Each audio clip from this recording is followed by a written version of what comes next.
నేర్పించినట్టు కూడా లేదు కదా. మనం ఎక్కడ కూడా ఏ తత్వం కూడా మనకి అల్లా నేర్పించినట్టుగానే జన్మ తీసుకున్నట్టుగానే లేదు. అటువంటప్పుడు మనం ఆ అల్లా నామంతోని మనం మన విశుద్ధిని ఎలా జాగృతి పరచుకోగలుగుతున్నాం అనేది నా డౌట్. ఓకే. నాకు అల్లా జన్మ తీసుకున్నారా లేదా అదేమీ తెలీదండి. నాకు అనుభవం ఏంటంటే, మన విశుద్ధి చక్రం జాగృతి అవ్వాలంటే నీ నీ అంటే మన విశుద్ధిలో వచ్చేవేంటంటే reactions, judgements. Judgement left side ఒస్తుంది. రియాక్షన్ రైట్ సైడ్ ఒస్తుంది. దానికి తెలుగు పదాలు ఎవరన్నా తెలిస్తే చెప్పొచ్చండి? జడ్జ్‌మెంట్ ఆహ్, జడ్జిమెంట్ అంటే తీర్పమ్మా, రియాక్షన్ అంటే ప్రతిచర్య. Okay. Yeah! Judgements left side నుంచొస్తాయి. రైట్ సైడ్ నుంచి ప్రతిచర్యలొస్తాయి. ఇది ఈ విశుద్ధి చక్రము హ్మ్. మనల్ని ఆహ్, ఈ ఈ సైకిల్‌లో పెట్టేస్తుందనమాట. బ్యాలెన్స్‌లో లేకపోయినప్పుడు. అది 2 ఈ 2 విశుద్ధి ఫింగర్సు మనము చెవులు మూసుకొని అంటే పంచేంద్రియాలలోంచి వచ్చేవన్నీ మనం సరెండర్ చేస్తూ అల్లాహు అక్బర్ అంటే ఈ విశుద్ధి చక్రం దాటాలంటే ఒక్కటే ఒకటి మార్గమండి. God is great. అల్లాహు అక్బర్ అంటే అల్లా గాడ్. అక్బర్ అంటే great. Is very simple. God is great. అంటే సో, దాంట్లో చాలా సత్యము నిమిడి ఉందనమాట. భగవంతుడు సర్వము.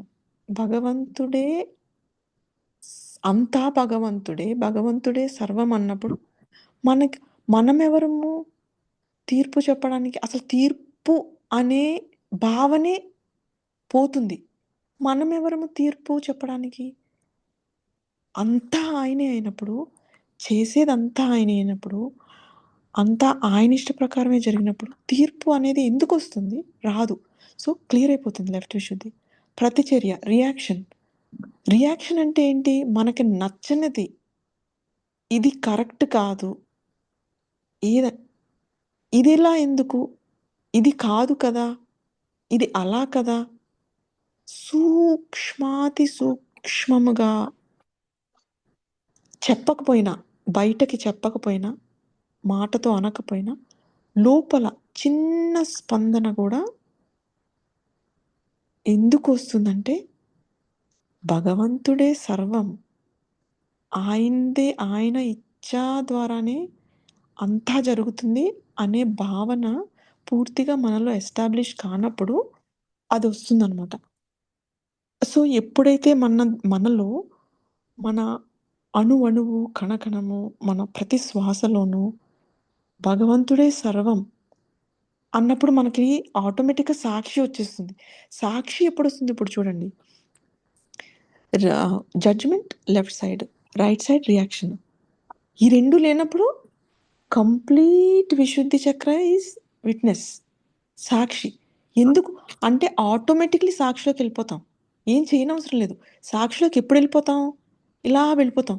నెమ్మదిగా సూక్ష్మంగా ఎళ్ళిపోతాం సాక్షిలోకి. ఎప్పుడు? అసలు ఏ ప్రతిచర్య లేనప్పుడు, ఏ జడ్జ్‌మెంట్ ఏం లేకపోతే మిగిలిందేంటి? సాక్షి. సో, అది ఎస్టాబ్లిష్ కాడానికి మనం ఏదో చెప్తున్నాం కదా! చెవులు అది కాకుండా ఈ భావం, ఈ సత్యం నాలో ఏకమైపోవాలి. ఏకమయ్యి ప్రతి ఘటన, జీవితంలో వచ్చే ప్రతి ఘటనను నేను ఫేస్ చేయడానికి నాకు ఇది ఒక మాధ్యమం, ఆయుధం. అది ఎప్పుడో వస్తుంది, ఎప్పుడో ఫేస్ చేస్తాను కాదు. నెక్స్ట్ మినిట్, ఈ మినిట్ వచ్చే నా ఆలోచనలో స్పందన, రియాక్షన్, జడ్జ్‌మెంట్ ఉందా? లేదా? లేపోతే సాక్షి. అది. సో, నాకర్థమైంది అదండి. అంటే మీరు చెప్పింది ప్రాసెస్ కరెక్ట్ అండి. నేను కూడా అగ్రీ అవుతున్నా దానికి. నేను అంటే అడగటానికి ఏంటంటే ఇప్పుడు లైక్ మనకి ఇప్పుడు మీరు చెప్తున్నది ఏంటంటే ప్రాసెస్ వల్ల అక్కడ జాగృతం అవుతుంది. మనం ఒక ఒక స్థితిలోకి వెళ్ళిపోతున్నాం అంటున్నాం.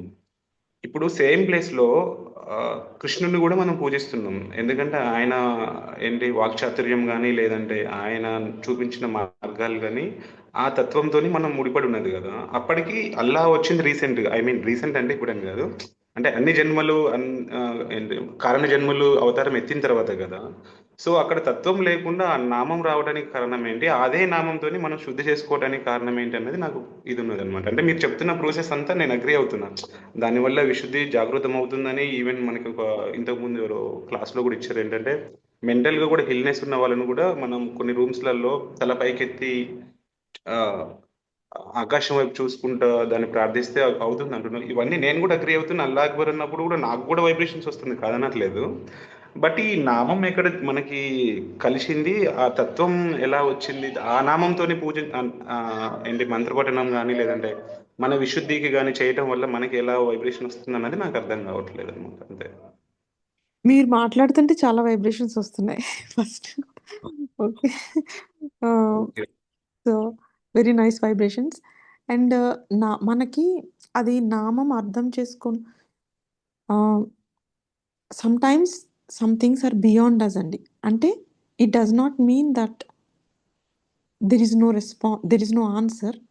It is just we are not ready for it now.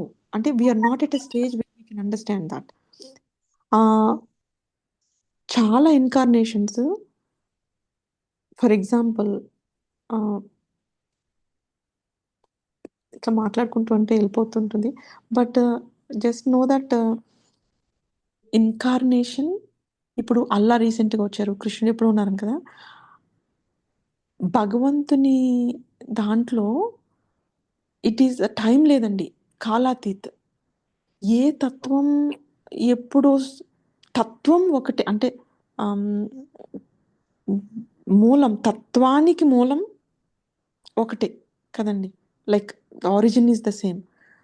ఆ డిఫరెంట్ ఇన్కార్నేషన్స్లో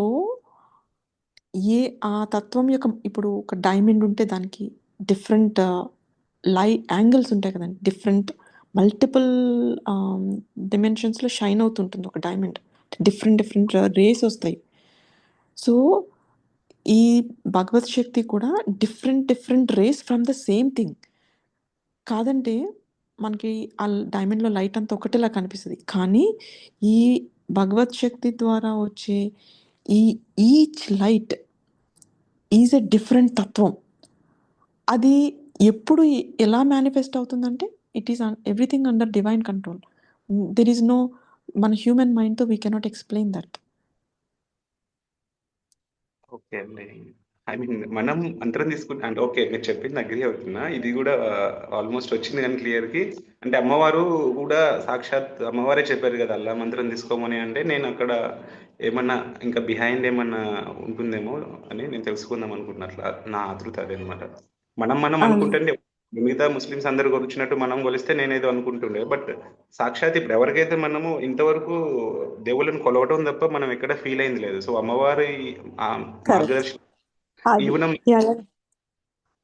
సో అంతటి గొప్ప అమ్మవారే అల్లా నామం తీసుకోమని చెప్పారు. అంటే మనకు అవతారం లేకుండా, ఇటు జన్మ లేకుండా, ఇటు తత్వం నేర్పకుండా ఆ నామం తీసుకోవడానికి చెప్పటం, తీసుకోండి అని చెప్పడానికి కారణం ఏంటా అన్నది నా ఆలోచన అనమాట. అదే అంటే నాకు అవతారం లేదు అవన్నీ నాకు తెలీదు. సో నేను యాంగిల్ నుంచి చెప్పలేకపోతున్నాను. బట్ సంభవ్ అయితే కొంచెం వస్తుంది. సో అంటే ఇంకొకటి ఒకటండి ఇప్పుడు శ్రీ ఆదిగురు ఇప్పుడు బ్రహ్మ విష్ణు మహేశ్వరుల స్వరూపమే శ్రీ ఆదిగురు దత్తాత్రేయ. ఆదిగురు దత్తాత్రేయ 10 దశావతారాలతో వచ్చి ఒక్కొక్క యుగంలో ఒక్కొక్క లాగా ఆ శూన్యంలోకి తీసుకెళ్లారనమాట. ఆ శూన్యం గురించి చెప్పడానికి జనక మహారాజు ఒకలా చెప్పారు, అట్లాగే మోజెస్, కన్ఫ్యూషియస్, సోక్రటీస్ ఒక్కొక్కళ్ళు ఒక్కొక్క విధానంలో అల్టిమేట్ శూన్యంలోకి తీసుకువెళ్ళడానికి ప్రయత్నం చేశారు. ఇప్పుడు మహమ్మద్ ప్రవక్త కూడా గురువు, ఆయన ఏంటంటే అల్లా అన్న నామంతో శూన్యంలో తీసుకువెళ్ళడానికి ప్రయత్నం చేశారు. Okay okay. అల్టిమేట్ ఏంటంటే మన గోల్ ఏంటంటే ఇప్పుడు శ్రీచక్రంలో చెప్పారు కదా ఫణి గారు, ఆ బిందు స్థానంలోకి వెళ్ళటం. అది అది చెప్పడానికే ఈ శ్రీ ఆదిగురు దత్తాత్రేయ దశ అవతారాలతో వచ్చారు. శ్రీ మాతాజీ గారు ఒక స్పీచ్ లో చెప్తారు కదా, నిజమైన గురువులు ఎవరు అంటే మీ చేతులే మీతో మాట్లాడతాయి, మీ చేతులు చాపండి అడగండి, ఎవరైతే సత్యాన్ని ఆత్మ జ్ఞానాన్ని చెప్దాం అనుకుంటారో వాళ్ళు నిజమైన గురువులు అని చెప్పి ఈ 10 మంది గురువుల గురించి శ్రీ మాతాజీ గారు చెప్పారు. అందుకని మహమ్మద్ ప్రవక్త ఏంటి అంటే అప్పుడు అందరూ ఏంటంటే విగ్రహారాధన ఎక్కువ చేసేవాళ్ళంట. ఏంటి ప్రతిదీ ఏదో ఒక రాయిని మొక్కటము ఇట్లాగూ చేసేవాళ్ళు. కానీ భగవంతుడు అంటే నిరాకారము. ఆ నిరాకారమైన చైతన్యమే అల్లా అని చెప్పి ఆయన అప్పుడు ఆ యుగంలో అలా తీసుకొచ్చారు. అందుకని ఆ అల్లాహు అక్బర్ అని మనం చెప్పడం వల్ల ఆహ్, ఆ ఓంకార శబ్దం వచ్చిద్దంట. ఆ అల్లాహు అక్బర్ అనే పదంలో గూడా.